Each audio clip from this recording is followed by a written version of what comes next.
Crux sacra sit mihi lux, non draco sit mihi dux, vare retro satana, nunquam suare mihi vana, sunt malaque. Sancte Michael Arcangele. San Miguel Arcángel, defiéndenos en la batalla. Sé nuestro amparo contra las perversidades y acechanzas del demonio. Reprímale Dios, pedimos suplicantes. Y tú, príncipe de la milicia celestial, arroja al infierno con el divino poder a Satanás y a los otros espíritus malignos que andan dispersos por el mundo para la perdición de las almas. Amén.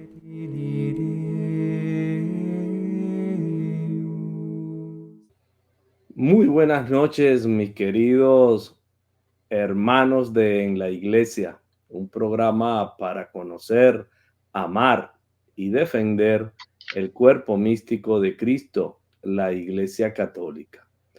Una noche más nos reunimos con la compañía y le damos la bienvenida a Monseñor Juan de Dios Olvera Delgadillo. Monseñor, buenas noches y nuevamente nos podemos reunir para conversar de todo aquello que acontece en la iglesia y hablar un poquito de la Semana Mayor o del Triduo Pascual o de la Semana Santa.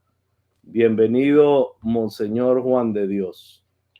Con mucho gusto, Rafael, con mucho gusto estar contigo y con tu audiencia y profundizando en los temas propios, como lo dice tu canal, en la iglesia, en el amor a Cristo dentro de la Iglesia Católica, la única iglesia verdadera, tal cual, la iglesia que Cristo quiso como sacramento de salvación para toda la humanidad. Muy bien. Monseñor, comencemos con una oración y ya conoce la costumbre de este canal, pues nuestros invitados la hacen, por favor. Sí, cómo no. En el nombre del Padre, y del Hijo, y del Espíritu Santo. Amén. Amén. Pedimos, Padre Santo, que ilumines nuestras mentes para que podamos ser receptivos a las mociones del Espíritu Santo y ser fieles a la verdad que tu Hijo, nuestro Señor Jesucristo, ha querido transmitirnos y por la cual Él quiso venir a este mundo a darnos directamente, personalmente, su santo evangelio, que en la iglesia lo recibamos con una profunda fe. En lo personal, dentro de nuestro corazón, lo recibamos, acojamos este mensaje de salvación y por intercesión de nuestra Madre Santísima de Guadalupe, podamos hacer que dé fruto en nuestro interior para nuestra salvación y ayudar también a nuestros hermanos en su propia salvación por Cristo nuestro Señor. Amén. Amén. Y eternamente. Amén.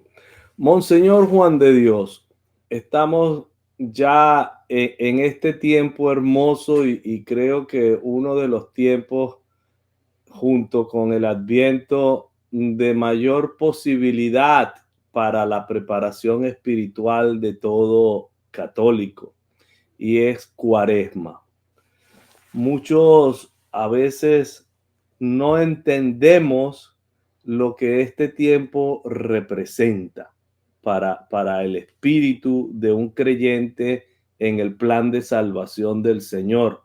¿Cómo pudiéramos de manera sencilla, como para dummies o para tontos, explicar un poco la Cuaresma?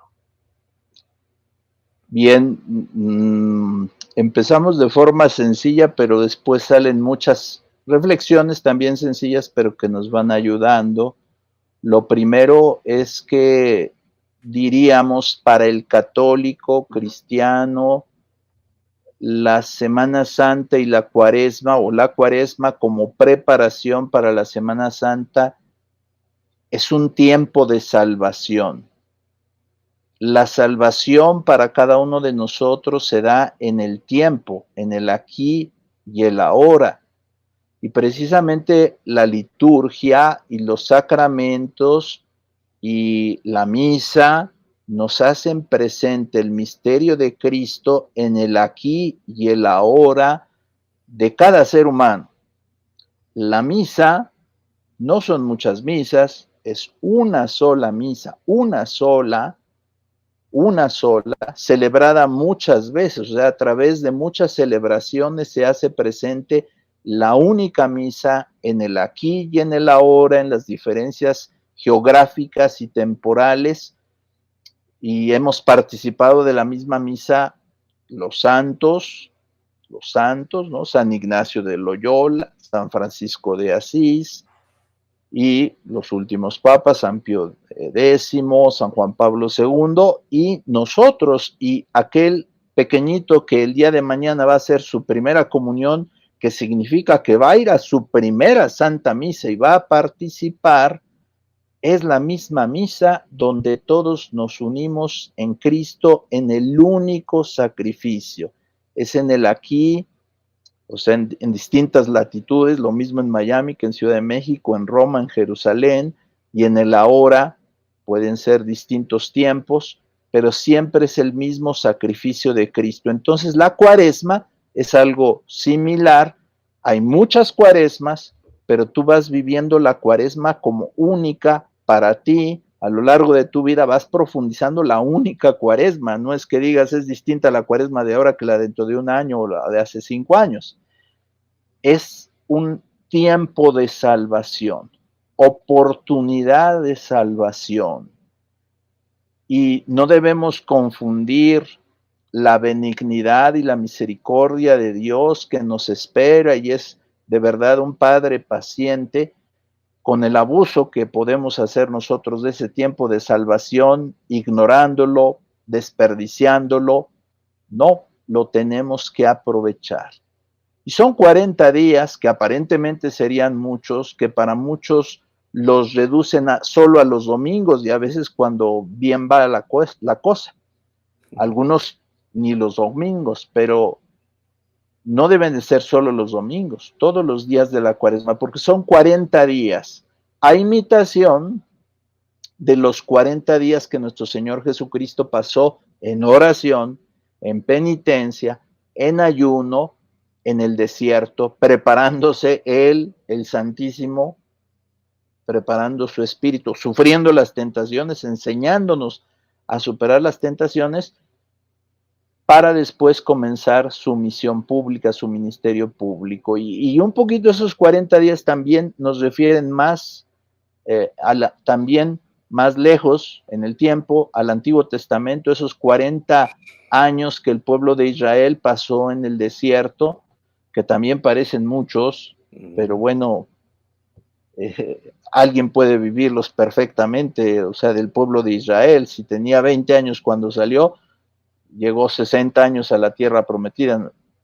Entonces, aparentemente a veces es mucha carga y no, sin embargo, es una preparación espiritual, una oportunidad de salvación. Eso es lo que es la cuaresma. Y la iglesia, pues, nos da signos como empezar con el miércoles de ceniza, que es, acuérdate de que eres polvo y al polvo has de volver, o bien arrepiéntete y cree en el evangelio. Ahí comenzamos. Y a partir de ahí son 40 días hasta el Domingo de Ramos. Y es un mensaje de elevar el espíritu, ojo, no de negar nuestra corporalidad ni nuestra dimensión material, pero sí de elevar nuestro ser a lo espiritual. Y por eso es un poquito el ayuno. Y por eso es un poquito la limosna como desprendimiento en favor de la caridad de los demás. Y por eso es también la iglesia nos nos recomienda penitencia y recibir, es recomendable en estos días, el sacramento de la confesión que nos manda la Iglesia por lo menos una vez al año, y se recomienda en estos días que se reciba el sacramento, porque así hacemos penitencia, así hacemos conversión, nos lo indica el color morado litúrgico, conversión, penitencia, y vamos escuchando la palabra de Dios para dar fruto de conversión. Y una última cosa para esta pequeña introducción, muy importante: la Cuaresma mira hacia la Semana Santa, hacia profundizar en la Semana Santa. Entonces, algunas personas piensan que la penitencia es hacerse sufrir a uno mismo, nada más porque sí, como un masoquismo. No, es a ir haciendo de tal manera que te centres más en Cristo y menos en lo material, menos en ti mismo, menos en tu egoísmo, menos en tu carnalidad, y veas lo que vamos a celebrar en la Semana Santa. Entonces está directamente orientado a la celebración de la Semana Santa, que es donde vamos a recoger todos los frutos de esta preparación. Muy bien. Y tenemos en este periodo de 40 días unos textos de las Escrituras que no son al azar. Son textos que son recogidos con toda una intencionalidad en la sabiduría bimilenaria de la Iglesia para llevarnos, como bien decía, entiendo yo, usted decía, para llevarnos a entender eso que conocemos como el triduo pascual. Que yo lo pudiera explicar, pero quisiera que usted lo explicara o se lo ahorro. No son tres celebraciones diferentes, son una sola celebración en tres momentos diferentes. Creo, sí. Me corrige si he errado en algo. No, yo creo que está bien. Entonces, retomando, es toda una preparación para lo que coloquialmente hemos llamado, al menos en castellano, la Semana Mayor, la Semana Santa, y que es el centro de la liturgia, y es el centro del año litúrgico, y es la solemnidad, la resurrección, como culmen de ese triduo pascual, la solemnidad más grande para los creyentes cristianos. Algunos de manera sentimental y por efecto de la propaganda dicen, no, es que la Navidad es muy, muy grande. No, sí, pero la Navidad está en función. Jesús viene para salvarnos. Jesús viene para morir en la cruz. Lo va a decir, para esto vine, para salvarnos. Y el Papa Juan Pablo II, cuando convocó al jubileo en el año 2000, precisamente hacía ese acento. Jesús nace en Navidad, pero nace ya viendo hacia la cruz. A la Virgen se le dice, una espada atravesará tu alma. Entonces, realmente el culmen y lo más importante para nosotros es la resurrección. Claro. Y allí es donde culmina el triduo pascual. Entonces, claro, toda la Sagrada Escritura nos va hablando de esto. Por eso, un adelanto para los apóstoles fue la transfiguración en el monte Tabor. Y se aparece Moisés y Elías, la ley y los profetas, que simbolizan toda la escritura del Antiguo Testamento que apunta hacia Cristo. Y no se trata todo esto de una cultura general, de decir, oye, mira, yo conozco la religión católica y es así, y es así. No es cultura general, es para vivirlo, porque Jesús llevó a los apóstoles, a 3 de ellos, al monte Tabor para transfigurarse, para prepararlos al escándalo de la cruz. Es decir, a Jesús no le importa que seamos grandes conocedores de la Escritura, que la sepamos de memoria, o grandes conocedores de la liturgia, que nos sepamos de memoria las celebraciones, tanto las que se hacían antes en latín como las que se hacen ahora en lengua vernácula. todo muy bien, pero si no vives ese misterio, estás perdido. Entonces, lo que Jesús quiere es que vivas, y lo que la iglesia quiere es, con la liturgia, es que vivas ese misterio de la pasión, muerte y resurrección del Señor. Entonces, ahí hay pequeñas acotaciones que hay que hacer y que creo que son oportunas. Otra vez, recordemos, el objetivo es vivir el misterio de Cristo. Si no vives el misterio de Cristo, aunque te sepas de memoria las celebraciones, te sepas de memoria las lecturas, estás mal, estás perdido, no estás aprovechando, te quedas sin el tesoro. Tienes que participar. Y entonces, en esa línea, al menos hablando un poquito desde mi patria, México, pero habrá esa misma realidad en otros lugares. De manera mañosa nos han hecho creer a la sociedad en general que nos brindan esos días como vacaciones. Eso es un engaño.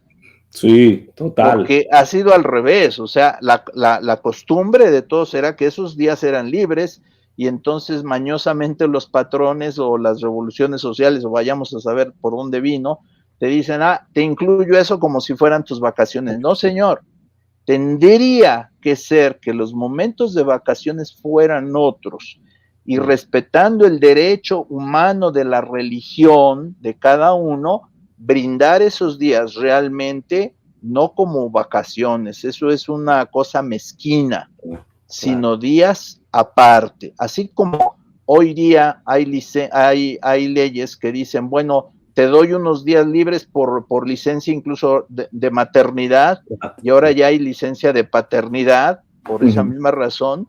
Bueno, muy bien, pero ¿qué canalla sería que te dijeran, esos días te los descuento de tus vacaciones? Claro. Entonces, sucede lo mismo acá. Acá no deberían de ser días contados como vacaciones, sino días en los cuales no vas a descansar, sino vas a meditar. Claro. Entonces, bueno, esto lo digo porque así debe de ser, pero ya más allá de lo que pretenden las personas, yo diría, nosotros o el feligrés, que sepa que no va a ir a vacaciones. Claro. Que sepa que esos días no son para ir a la playa, no son... Puede ser unos días de descanso y de estar con la familia, incluso salir de tu ciudad, pero en todos lados hay iglesias. Y el objetivo es que tú vas a vivir el misterio de Cristo. Qué bueno si lo vives en otro ambiente, aprovechas, descansas, estás con tu familia, pero no olvides ese objetivo. Qué tristeza cuando presionados precisamente por esos supuestos días libres, las personas se van a la playa, sufrirán muchísimo, están llenas las playas, etcétera, pero qué tristeza que no medites en lo importante. Y aquí hay una pequeña anécdota que cuento, es una anécdota. A un sacerdote le preguntaron, no era a mí, pero yo lo supe, le preguntaron por teléfono, le llamaron por teléfono y le dijeron, oiga padre, es que va a ser Viernes Santo, yo quisiera que me dijera si es día obligatorio de ir al templo. Y el sacerdote le dijo, bueno, ¿usted qué haría si tuviera a su padre muerto en este día? ¿Usted se tomaría la vacación o usted estaría con su padre? Es la respuesta, ¿verdad? O sea, Jesús ha muerto por ti, es un día santo de celebración y tú andas en otras cosas. Entonces, lo que tenemos que hacer es centrarnos, y sabemos que a veces hay injusticia porque te los dan como días aparentemente de vacaciones, ¿no? Y algunos patrones no dan esos días, a veces dan apenas si el viernes. Y cuando no hay conciencia, dices, bueno, el viernes voy un poquito a la iglesia, el sábado ya decimos entre comillas que no hay nada, llego al domingo, a veces ni acostumbro ir a misa el domingo, entonces no viviste la Semana Santa.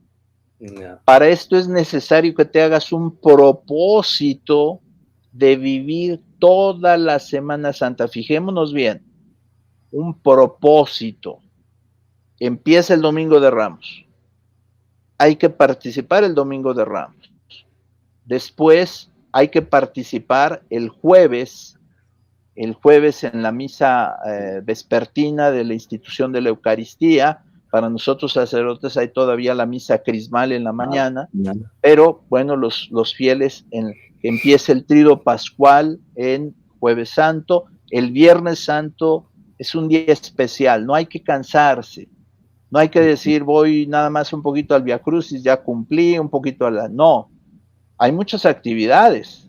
Está participar en la adoración de la cruz, está el Via Crucis, están las 7 palabras, está el pésame a la Virgen, están las procesiones, incluso la procesión del silencio, en fin, hay que participar.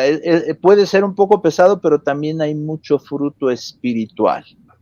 Y después el sábado no es, incluso eso lo corrigió la iglesia, no es sábado de gloria y ya tenemos, porque antes no había misas en la tarde, entonces la gloria se abría desde la mañana y entonces se decía sábado de gloria y era alegría, todo, no.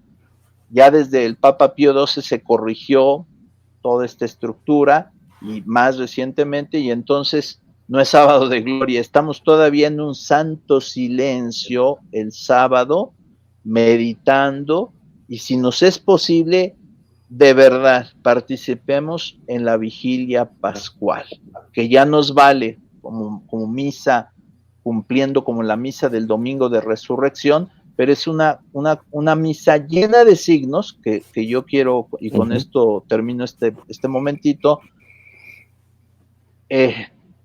Si tenemos algo antiguo en la iglesia es la vigilia pascual, 2000 años.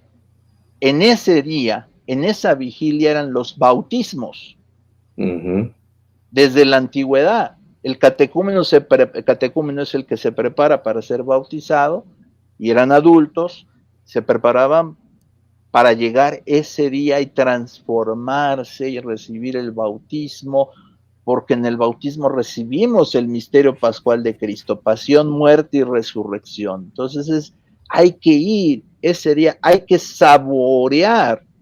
Entonces, no vayas a una película para ver el minuto 10, el minuto 20 y ya nada más, no. Vive la Semana Santa, Domingo de Ramos y todo. Hazte el propósito,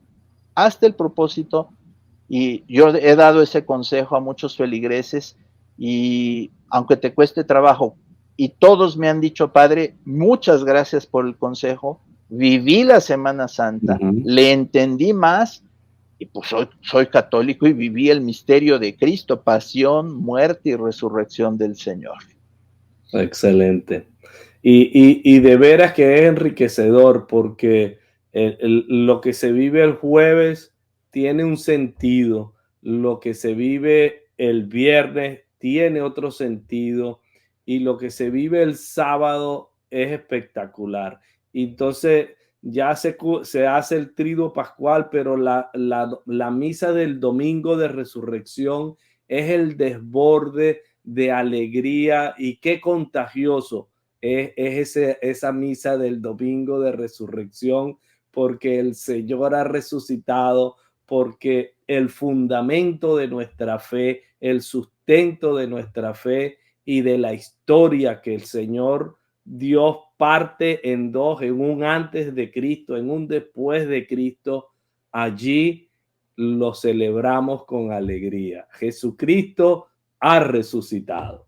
Qué belleza. Así es. Para muchos que dicen que la religión, y se refieren a la religión católica, como si fuera un moralismo, es decir, y así lo simplifican, es que la religión católica pues es nada más, haz el bien, evita el mal, y se acabó. No, eso es una mera consecuencia.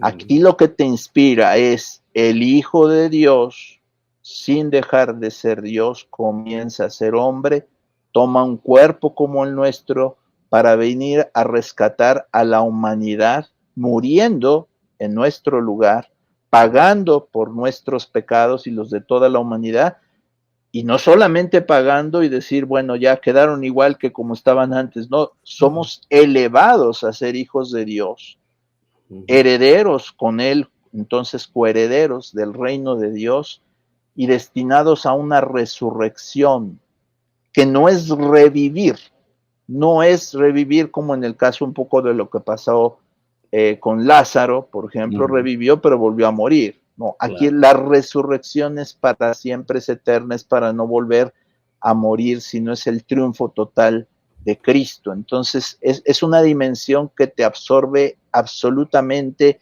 en una comunión de gran felicidad, eterna felicidad, gran plenitud. Entonces es todo, ¿no?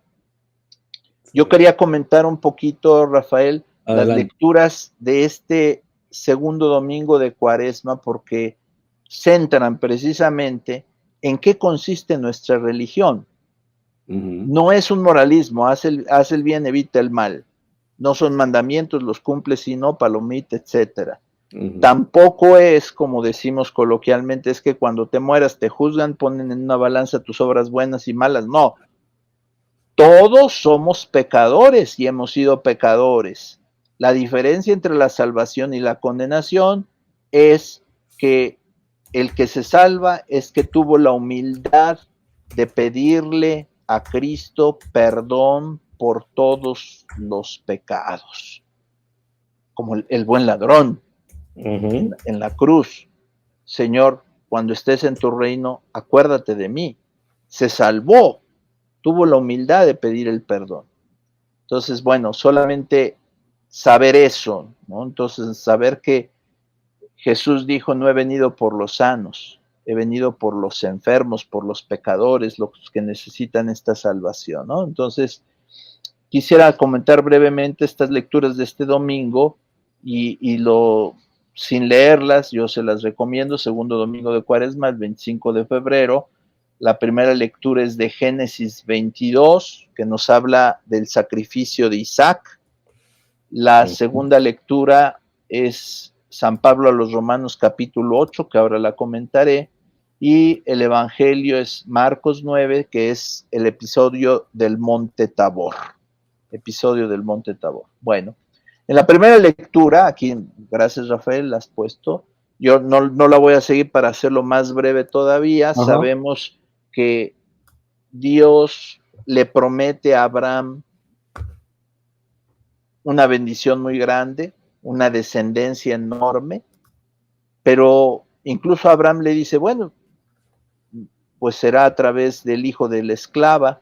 No, le dice Dios, será alguien salido de tus entrañas, o sea, Isaac. Efectivamente, de manera milagrosa, viene Isaac a este mundo, ¿verdad? Porque ellos ya no podían concebir, tanto Abraham como Sara, pero viene Isaac por milagro, por Dios, y él es el centro de toda la esperanza, de todo lo que se le había prometido a Abraham. Y llega el momento de la prueba y Dios le dice, sacrifícame en quien tienes puesta toda tu confianza, en Isaac. Ofrécemelo en sacrificio. Y Abraham obedece, y obedece en la fe. Y la carta a los Hebreos comenta esto, dice, Abraham llegó a pensar que Dios tenía poder hasta para resucitar a los muertos.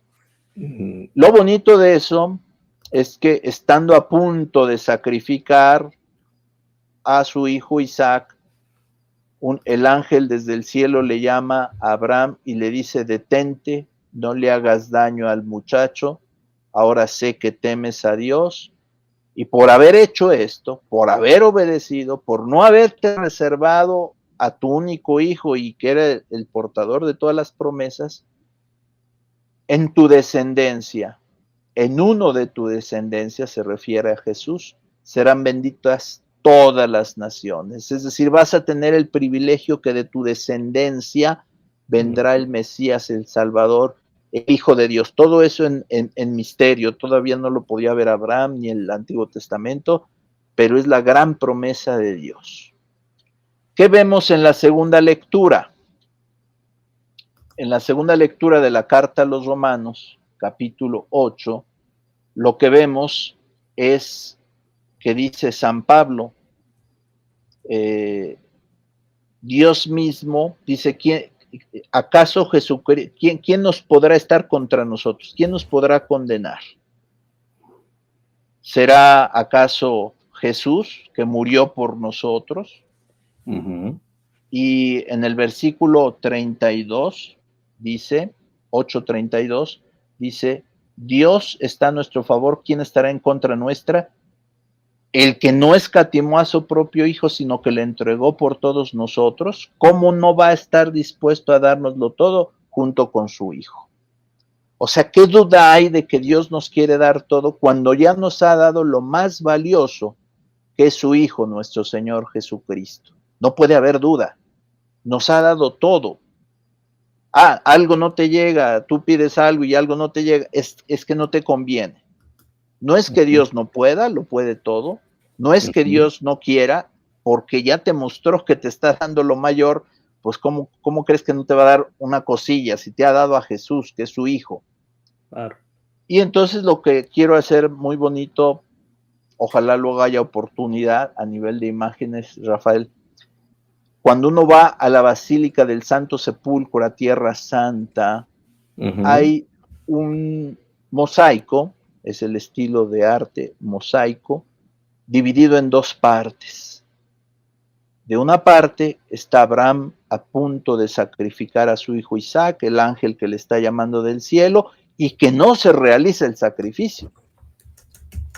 Y del lado, la segunda parte de ese mosaico, está la crucifixión. Estamos dentro de la Basílica del Santo Sepulcro, está la crucifixión en el Gólgota, donde efectivamente muere el Hijo de Dios. Muere en su humanidad, pero muere. Y es lo que dice Romanos 8:32. El Padre Celestial no escatimó a su Hijo por nosotros, por nuestra salvación. ¿Qué quiere decir eso? Dicen los teólogos. No podemos competir en bondad y en generosidad con nuestro Padre Dios, el cual dio efectivamente a su Hijo a la muerte. A Abraham se le ahorró el sacrificio, pero el Padre Celestial, dice ahí, no quiso escatimar el sacrificio de su Hijo, nuestro Señor Jesucristo.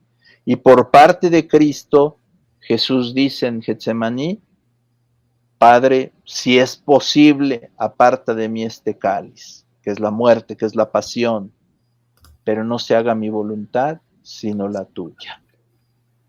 Y dentro del designio misterioso de Dios, de Cristo, está precisamente que Jesús muere. Allí está en la Basílica del Santo Sepulcro el misterio de cómo Dios es más generoso que la humanidad. Para cuando nosotros tenemos una gran pena, una gran dificultad y le reclamamos a Dios, voltea a ver el crucifijo. Claro. Y ahí tienes la respuesta misteriosa, silenciosa, pero efectiva a todo lo que quieras preguntar. Y finalmente, el Santo Evangelio, según San Marcos, nos narra la transfiguración, como San Pedro y los apóstoles allí dicen, hoy estamos muy contentos, Jesús, hagamos 3 tiendas. En esa transfiguración donde Jesús les muestra su gloria, no es mostrar solamente visualmente, sino estaban imbuidos en el misterio.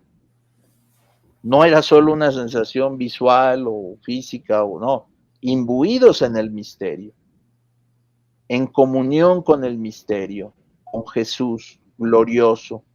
Y nos dice, no en San Marcos, pero en otro de los sinópticos, nos dice, cuando van bajando del monte Tabor, Jesús les dice, es necesario que el Hijo del Hombre padezca y muera, pero al tercer día resucitará. Allí les está mostrando todo, nos está preparando a todos para la pasión, incluso para nuestra propia muerte, porque allí vamos a a participar de la pasión de Cristo, de su muerte, para llegar a la victoria de la resurrección. ¿Qué es lo que nos dicen estas lecturas en conjunto? El misterio de la redención se realiza en la muerte de nuestro Señor Jesucristo, en su pasión y muerte, y nos lleva a la resurrección. Ese mismo misterio, Salvador, se realiza en ti creyente en Cristo. Estás llamado a realizarlo, pero ya está realizando, porque todos los sacramentos tienen ese molde, llamémosle así, tienen ese tipo de participar de la pasión, muerte y resurrección del Señor, empezando desde el sacramento del bautismo. Allí se nos imprime, por decir así, una forma de ese misterio pascual. El misterio pascual es lo que va a gobernar absolutamente todo en la iglesia. Se imprime pasión, muerte y resurrección del Señor. Todo el misterio pascual está en el bautismo y después en todos los sacramentos, obviamente de manera excelente en la participación en la Santa Misa y en la comunión, pero entonces toda nuestra vida es un participar del misterio pascual de Cristo. Pasión, con todas nuestras penalidades, nuestros sufrimientos, la muerte, que cada día vamos mortificándonos y un día llegamos a la muerte real física morimos solo una vez, por si nos sirve de consuelo, es solo una vez, porque una vez resucitados, como dice la Escritura, Jesús resucitó de una vez y para siempre, participamos de la resurrección del Señor. Por eso es muy bonita la oración de la misa por los difuntos, ¿verdad? Te pedimos que recuerdes a nuestro hermano X, que así como ha participado ya de la muerte de Jesucristo, comparta ahora con él la gloria de la resurrección. Toda nuestra vida es misterio pascual. Qué hermoso, qué bonito, qué profundo. Por eso, mucho más allá de un moralismo que hace el bien y evita el mal, identifícate con el Maestro en esa pasión, en esa muerte, en esa resurrección. Y eso lo vivimos diario. Pasión, sobrellevar mis penalidades, mis sufrimientos, morir al pecado y estar alegres y contentos por la esperanza de la resurrección, aun y cuando no hayamos todavía muerto, pero ya llevamos la semilla desde nuestro bautismo y como Jesús dijo, esa semilla de resurrección, ¿verdad? Si el grano de trigo muere, dará mucho fruto. Toda esa semilla ya la llevamos ahí. Entonces, culmino la idea diciendo, es algo bonito, que Cristo dijo, el que come mi cuerpo y bebe mi sangre, aunque haya muerto, vivirá, y yo lo resucitaré en el último día. Entonces, cuando hacemos una comunión bien hecha, fructuosa, es como si fuera una semilla de vida eterna, que cuando nos morimos, va a hacer que resucitemos a la vida eterna. Esa comunión. Y es más, hacemos muchas comuniones porque somos muy imperfectos.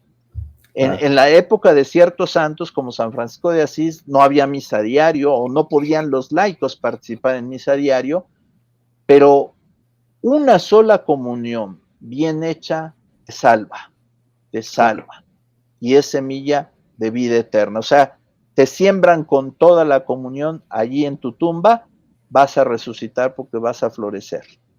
Claro.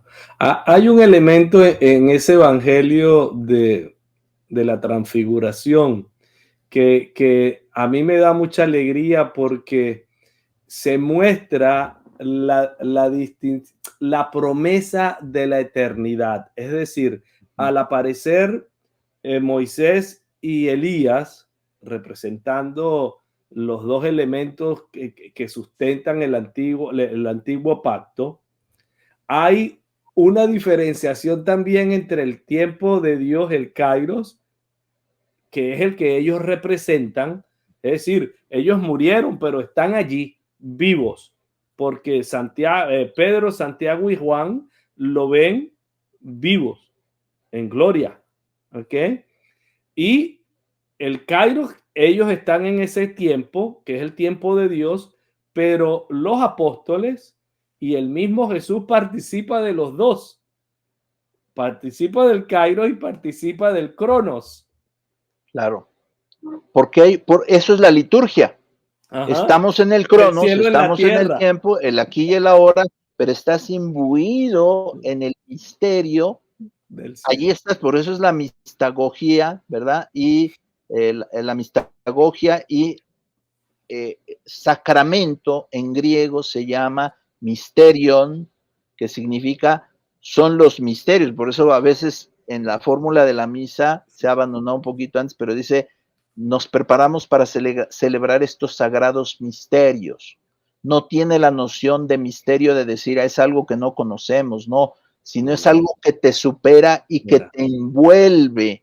Y es una experiencia, eso es muy importante, hacer la prueba, hagan la prueba y verán qué bueno es el Señor. Salmo 33, los salmos, o sea, haz la prueba de comulgar, haz la prueba de confesarte, haz la prueba de leer la Sagrada Escritura y me platicas, porque si lo ves en teoría y no lo haces, no lo vives, no lo experimentas, por supuesto, hay los que están desde fuera te dicen, yo creo que estos señores están un poco locos porque, pero si tú lo vives, es otra experiencia. Entonces, esto es algo muy importante y es algo teológico que alguien diría, claro, los apóstoles, ¿por qué no iban a ser santos? Porque vieron a Jesús, pero nosotros ya pasamos 2000 años. Y esa experiencia que ellos tuvieron, con mucha enjundia la predicaron a otros apóstoles, a otros, perdón, obispos y discípulos, y después la predicaron a otros y a otros y a otros y a otros, y en una dinámica humana eso se va desgastando. ¿Qué nos llegó a nosotros? Pues ya una cosa muy pequeña. Pues fíjate que no. En teoría, vamos a decirlo en teoría, con humildad, pero en teoría, tú puedes llegar a ser más santo que los apóstoles, que San Pedro, que San Pablo, porque tienes el misterio al alcance, conoces a Jesús al alcance al vivir la Eucaristía. No se te ha disminuido, es la misma. Si tú no llegas a ese grado de santidad, y casi podemos afirmar sin temor a equivocarnos que habrá santos, tan santos, que habrán sido más santos que algunos discípulos de la primera comunidad o la segunda comunidad o tercera comunidad, porque han vivido el misterio. Por eso tenemos a los místicos. Entonces no depende de un desgaste humano a través de las generaciones, porque el misterio se te entrega completo e íntegro en la misa.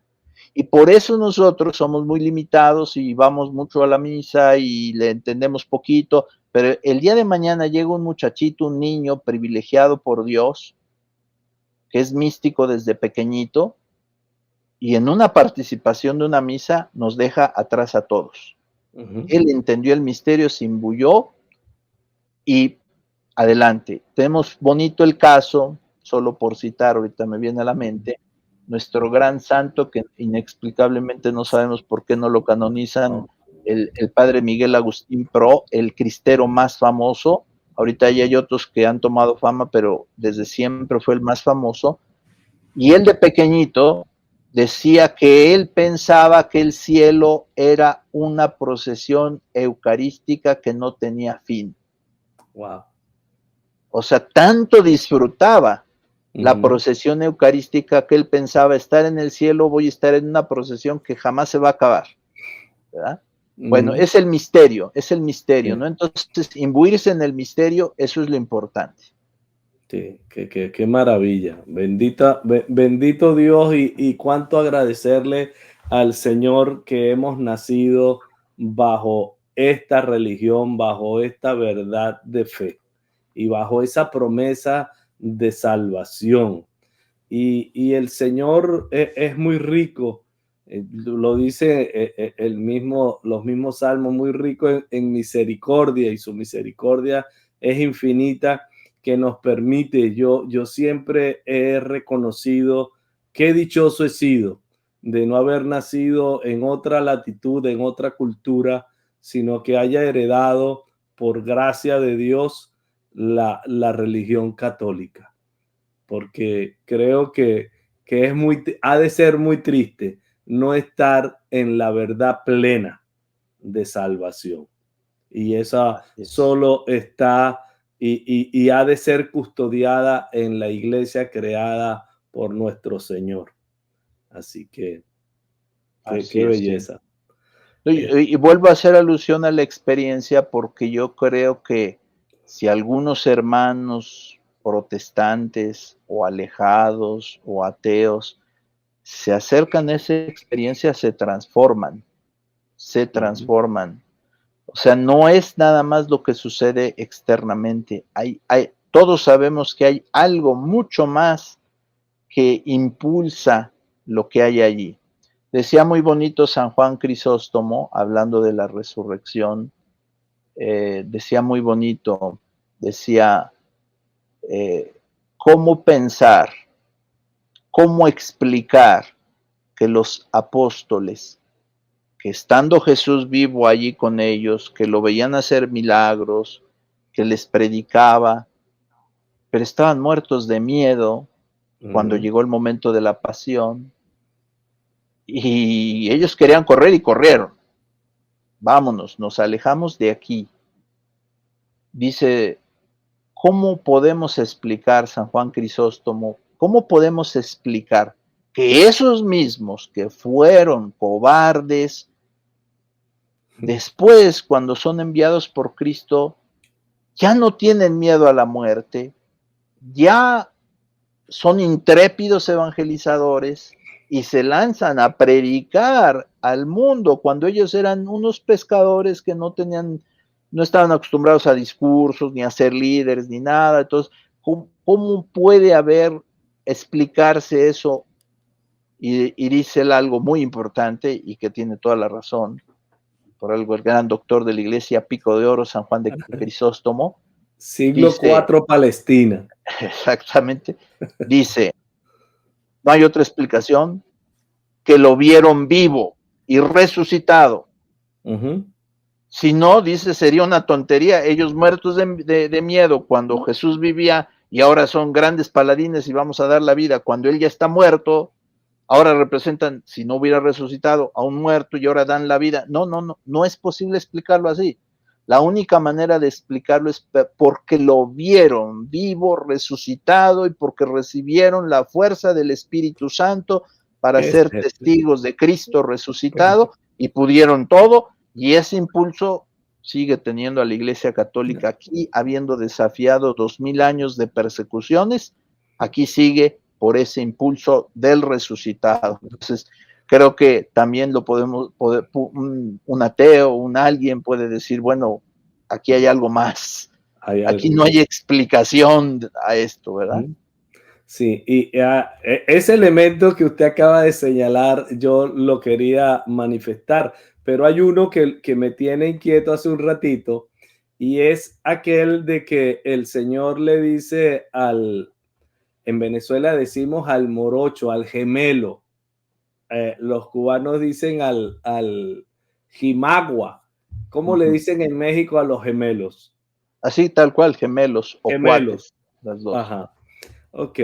Le dice a Tomás, dichoso, Tomás, tú has creído porque has visto, pero dichosos aquellos que crean sin ver. Y a eso estamos llamados. A creer en su palabra, porque por ejemplo, Isaías el segundo Isaías, como se conoce desde el 40 hasta el 55 del profeta Isaías, va a darnos elementos que sin duda describen 700 y tantos años antes la pasión, la muerte y resurrección de nuestro Señor como nadie lo hace. Así que sí, esto que tú dices nos vuelve a centrar en la teología sacramental, en la obra del diablo, ¿Qué pasa con nuestros hermanos protestantes dignos de todo nuestro respeto y fraternidad? Cuando nos dicen, leen el Evangelio y nos presentan el Evangelio y nos presentan todo. Y dicen, aquí está la salvación, en esta palabra de vida, ¿qué más necesitamos? El diablo ha sido tan astuto, que a través de la Sagrada Escritura nos dice cuánto nos ama Dios y cuánto nos ha amado en Cristo. Y nos dice que Dios es hermosísimo y que es un destino hermosísimo. Pero así es el diablo de astuto, con un gran detalle. Nos anuncia la salvación, pero no nos presenta la salvación. Es palabra de Dios. Y en la religión católica es palabra y sacramento. Palabra como anuncio y sacramento como realización.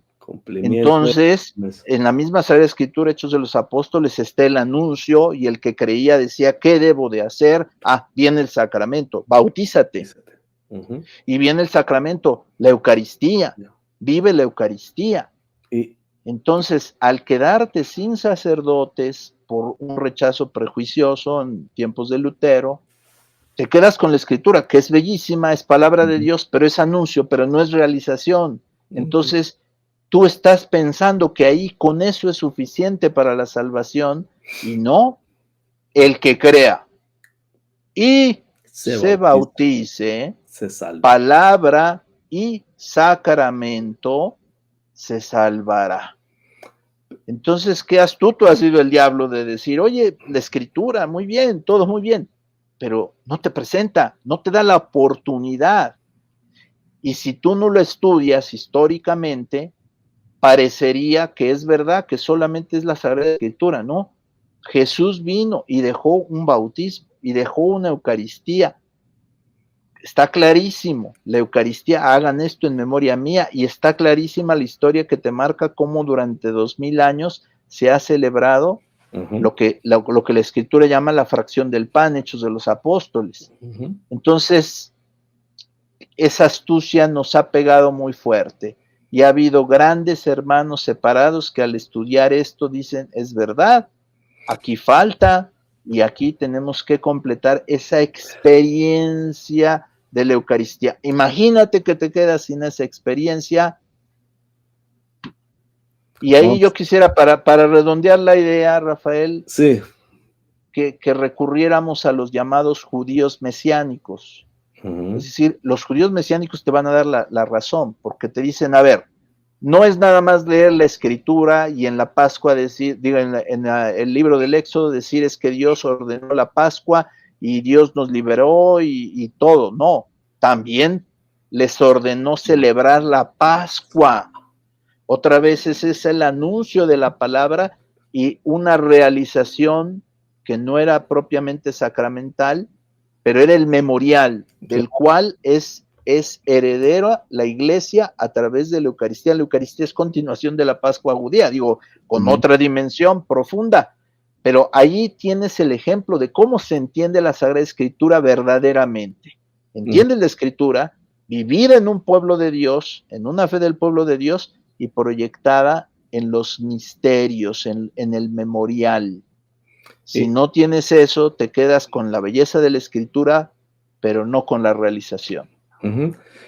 Scott Hahn, este famoso presbítero de la iglesia presbiteriana convertido al catolicismo y que ha escrito libros tan importantes como La Cena del Cordero, El cielo en la tierra, él llega a decir que los protestantes van al restaurante pero se quedan con el menú. Y que los católicos tenemos el menú, que es la Escritura, y comemos del banquete. Entonces, es verdad. En ese sentido es muy ilustrativo. Hay dos elementos allí en todo lo que nos explica Monseñor que me llaman la atención. Y una es, yo no logro entender cómo nuestros hermanos separados no logran creerle al Señor Jesús en el capítulo 6 del Evangelio de San Juan, en el discurso del pan vivo bajado del cielo, donde casi por más de 7 veces el Señor nos deja saber de su propia boca que ese pan es su cuerpo, que esa sangre que ese vino es su sangre, y que el que coma y beba va a resucitar, y que él lo resucitará y que no morirá jamás aunque muera. Eso yo no logro. Creo que ha de ser una de las artimañas del demonio. Ya algunos dicen le pone la cola en los ojos o quizás los cuernos. Yo no sé si le saca los ojos con los cuernos, pero pueden creerle a cualquier pastor. Y otra cosa que me llama mucho la atención es que esa visión de solo la escritura y que cada cual está llamado a interpretarla es lo que puede explicar cómo es que aquí en Estados Unidos es tremendo. Usted va por una calle y hay 7, 8 iglesias diferentes, donde cada una el pastor dice que el Señor, el Espíritu Santo, lo llevó a abrir esa iglesia, pero él enseña lo contrario al del frente, y lo contrario al que tiene a su derecha, y lo contrario a lo que tiene a su izquierda. Y San Juan en sus cartas nos dice que hay que saber discernir los espíritus, porque hay muchos espíritus, pero uno solo es el Espíritu del Señor.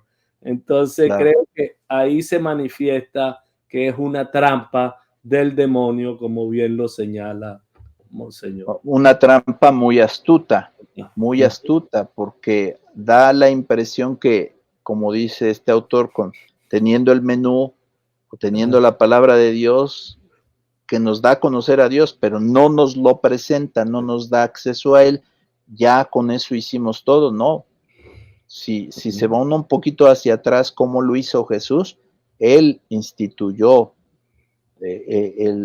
los misterios donde participamos, y si nos fijamos un poquito cómo es interpretar la escritura, regresemos a los judíos, los cuales tenían instituciones.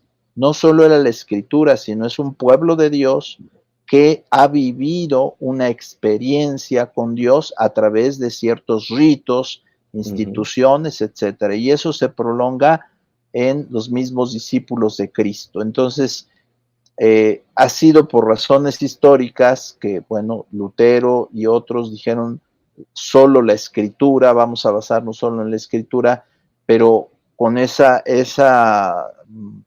no estar en un pueblo de Dios, sino estar yo individualmente, y con eso basta para que yo pueda entender toda la escritura, y eso ha generado esta multiplicidad de congregaciones, asambleas entre los hermanos. Pero yo lo decía no tanto por estigmatizar un poco a los hermanos separados, sino más bien por invitarlos a ellos y a nosotros a hacer la experiencia, a imbuirnos en el misterio, imbuirnos en la liturgia, y vas a probar.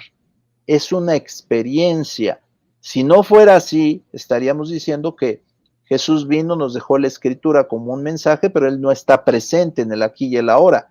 No, sí está presente en el aquí y el ahora, y se manifiesta en esos misterios que se celebran, de los cuales la dimensión es muy amplia. El sacerdote es un instrumento. Yo puedo celebrar una misa y beneficiarme de esa misa, pero no estoy sabiendo la dimensión tan enorme que tiene esa misa, y que puede llegar al hermano que está a 3 lugares, a 3 bancas, y me quedaría yo un poquito extrañado. ¿Qué le pasará?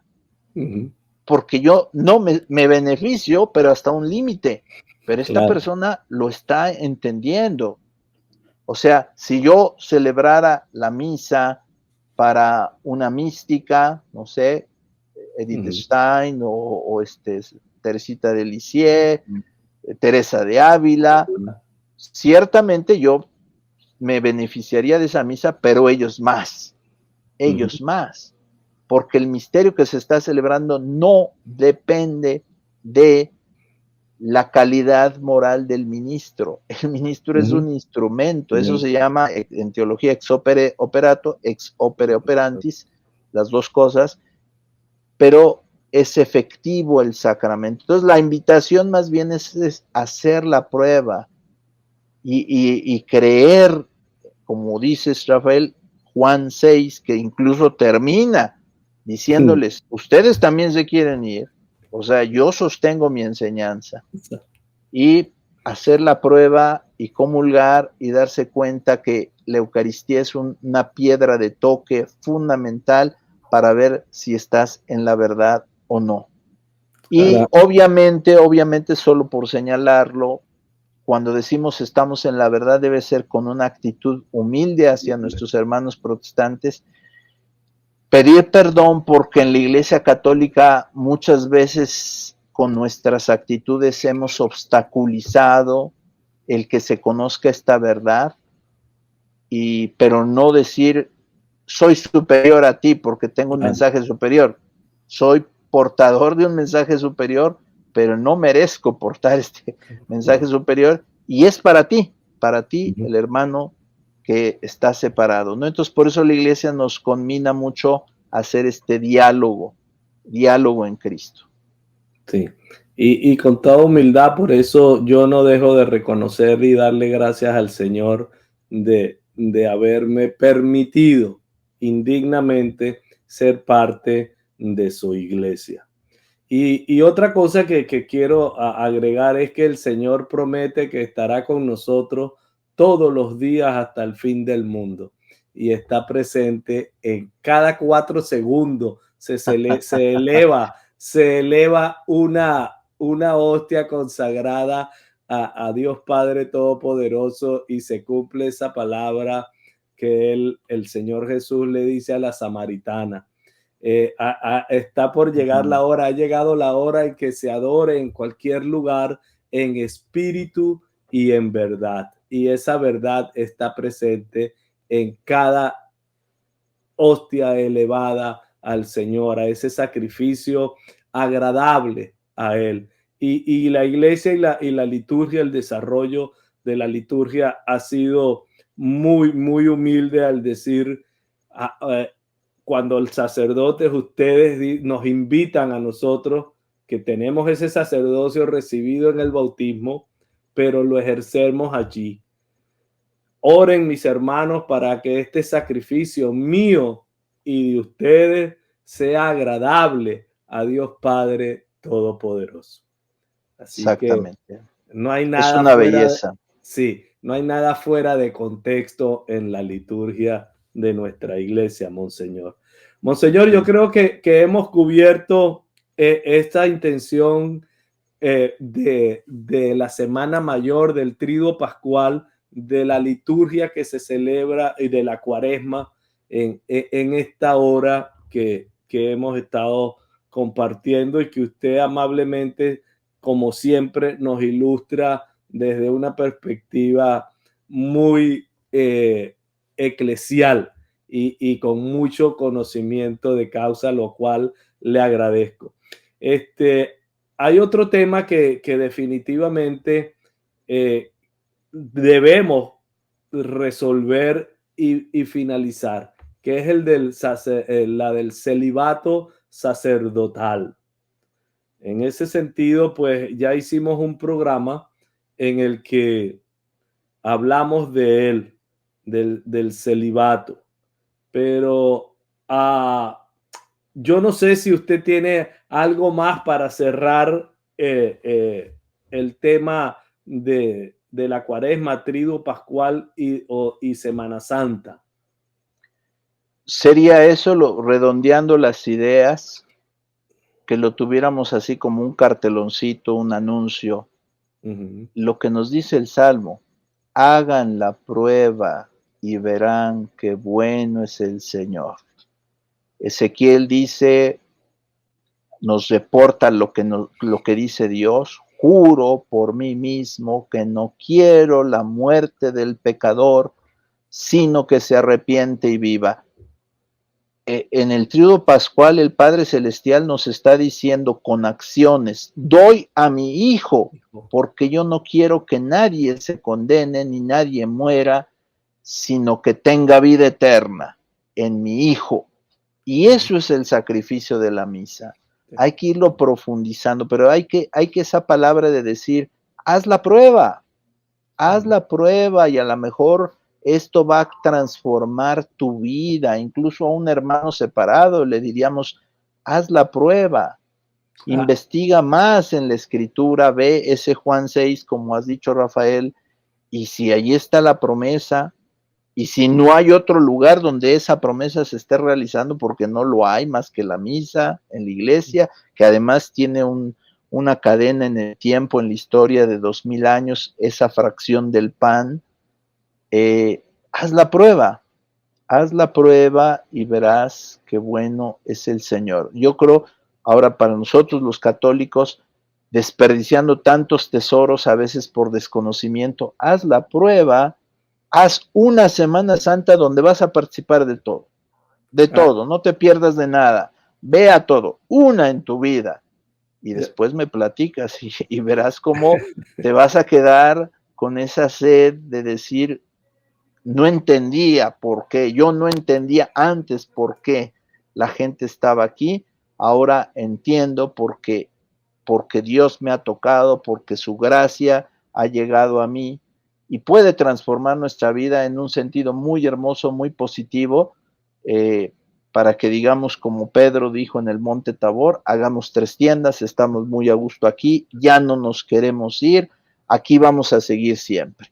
Yo diría que esa es un poco la invitación. Obviamente se vive también el misterio de Cristo en el sacramento de la reconciliación, que también es el abrazo de Cristo que te perdona a través del instrumento que es el sacerdote, pero que es un instrumento real, o sea, no creas que es nada más un instrumento, un representante legal o algo así, no. Cuando el sacerdote absuelve, él lo dice, yo te absuelvo de tus pecados en el nombre del Padre y del Hijo y del Espíritu Santo. Y tienes la certeza de que Dios te está absolviendo, no aquello de decir, Dios me perdona donde yo esté, y ya desde aquí le pedí perdón y ya me dijo que sí, te lo imaginas. Aquí hay una promesa, Juan 20:22, donde está diciendo Jesús, los pecados que ustedes perdonen quedarán perdonados. Les da el poder de administrar la reconciliación. Y por si tuvieran duda, ¿verdad? Algunos dicen, es que ¿por qué me voy a confesar con otro hombre igual que yo? Yo solamente quiero decir que a veces es tanto el trabajo para los sacerdotes que alguien de manera imprudente podía decir, Señor, ¿y por qué tengo yo que confesarlos? ¿Por qué tengo yo que dar ese perdón?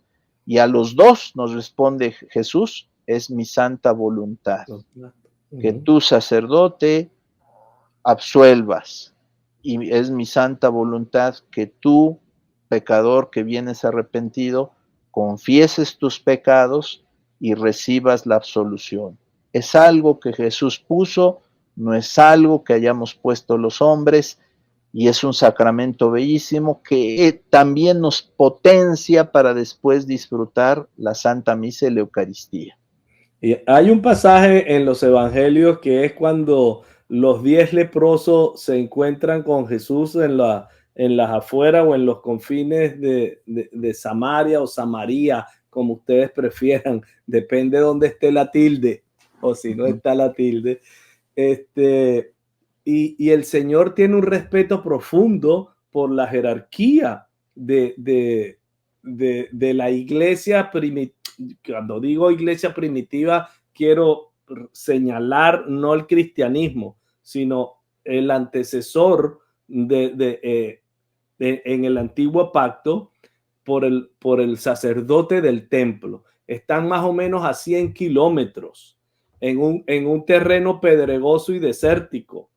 Y el Señor tiene el poder o no tiene el poder para haber hecho un chistar de dedo y sanarle la lepra. Lo tiene, pero les dice, vayan donde el sacerdote, porque es el sacerdote el que por boca de Yahvé tiene la autoridad para declararlos puros.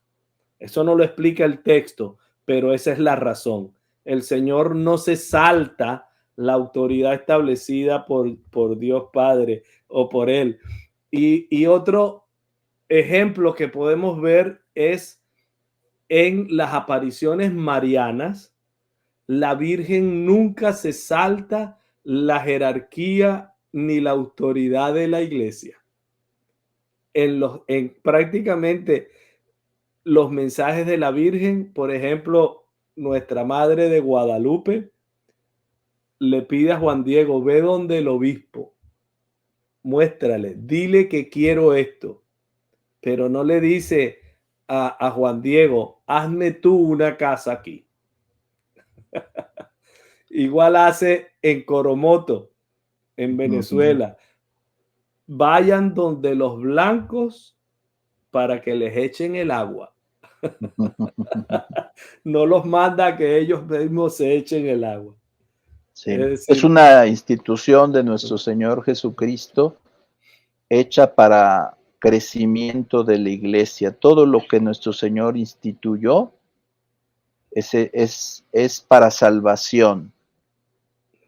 Si alguna vez no es para salvación, podríamos dudar de que sea algo efectivamente establecido por nuestro Señor Jesucristo, porque todo lo que Él establece es para salvación.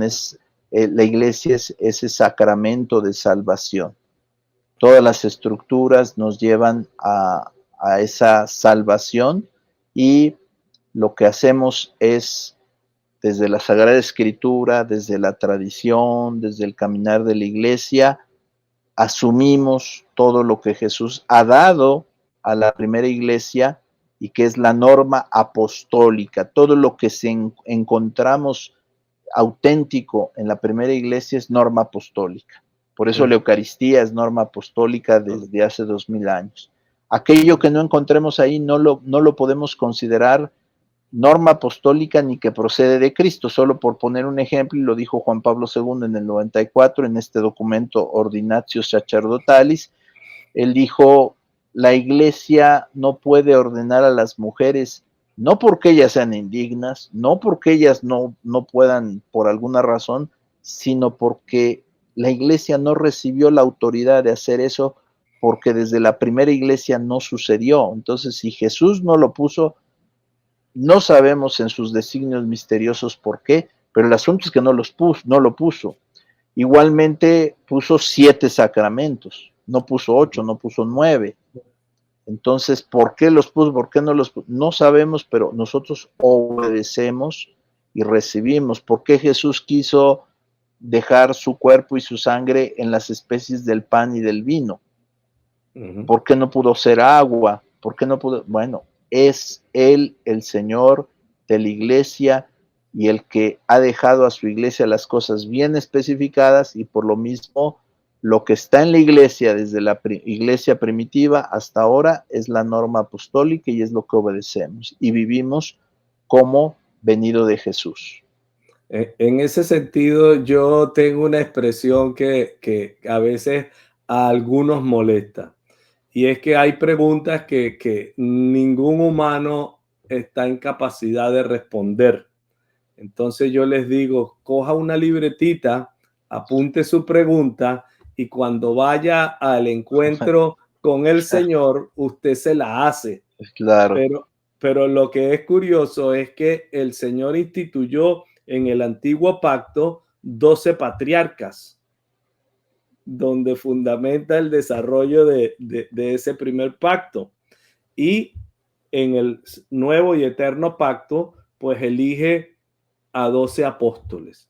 Claro. No eligió 12 mujeres allá, ni aquí eligió. ¿Por qué lo hizo? Apúntelo y se lo pregunta cuando vaya al encuentro con él. Así que, claro.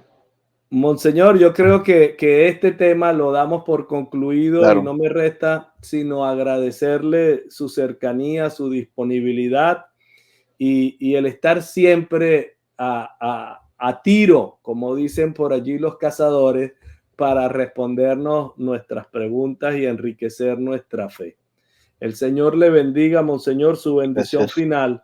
¿Cómo y no? Adelante. Te pedimos, Jesús, que veniste a nosotros en Belén, naciste por nosotros, pero tomaste un cuerpo sin dejar de ser Dios, tomaste un cuerpo para ofrecerte en sacrificio.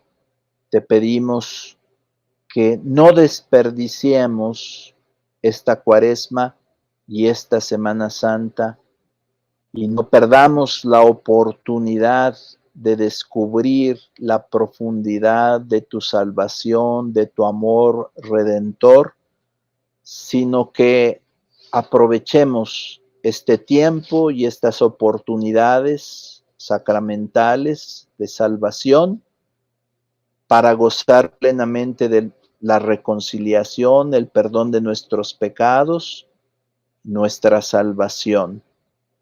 Y te pedimos también que podamos ser testigos de esta salvación ante nuestras comunidades, ante nuestros hermanos y ante quienes tú dispongas en tu providencia se crucen en nuestra vida. En el nombre del Padre, y del Hijo, y del Espíritu Santo. Amén. Amén y eternamente amén. Mis hermanos, esto ha sido En la Iglesia, un programa para conocer, amar y defender el cuerpo místico de Cristo. Esta noche con Monseñor Juan de Dios Olvera Delgadillo y el tema de el Trido Pascual, la Cuaresma y la Semana Santa o la Semana Mayor. Hasta una próxima oportunidad y que el Señor les bendiga abundantemente. Gracias. Señor, ¿a quién iremos si tú eres nuestra vida? Señor, ¿a quién iremos si tú eres nuestra vida? Señor, ¿a quién iremos si tú eres nuestro amor?